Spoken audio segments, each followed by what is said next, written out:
अस्सलाम वालेकुम नाज़रीन, मां आहियां अब्दुल मोमिन जुनो। तव्हां ख़बर ॾियूं था दादू मीर मोहम्मद कुंबर जी, जिते नाफ़रमान औलाद बीमार ऐं ज़ईफ़ पीउ संदि पीउ खे तशद्दुद करे घरां कढी छॾियो आहे। तफ़सील मूजिबि दादू शहर जे मजीद कॉलोनी जे रहवासी पोरियत अब्दुर्रहमान उर्फ़ मुमताज़ खोखर इंसाफ़ लाइ मीडिया साम्हूं रहंदे दायूं त नाफ़रमान पुटु जलील खोखर ऐं धीअरनि बल्किस ऐं सोनिया पंहिंजे मामनि जे चिर्च ते तशद्दुद करे घरां कढी छॾियो आहे।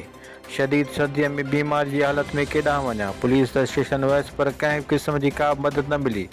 ख़ुदा रामन जी SSP दादू ऐं वस वारनि खे अपील आहे त नाफ़रमान पुट ऐं धीअरनि ख़िलाफ़ क़ानूनी कार्रवाई करे मूंसां इंसाफ़ कयो वञे। मुंहिंजा 2 साल उन्हनि जी बच कराए, उन्हनि मूंखे मारायो, मुंहिंजो औलाद नाफ़रमान थी वियो आहे।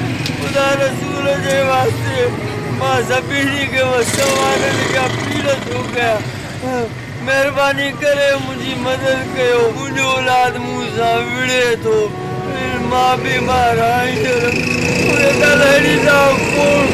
मुंहिंजो हालत ख़राब आहे, मां बीमार लाचार, मां हथ ॿधी अर्ज़ु थो कयां, मां बीमार आहियां, मां लाचार आहियां। हींअर मूंखां कमु कोन थो थिए, मुंहिंजो औलाद सभु नाफ़रमान थी वियो आहे।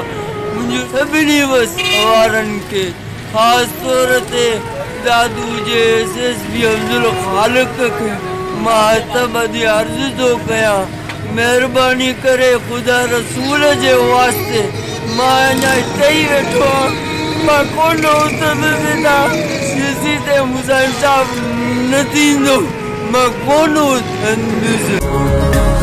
मूंखे भरोसो आहे सरसब्ज़ MP ऐं कैन गवारा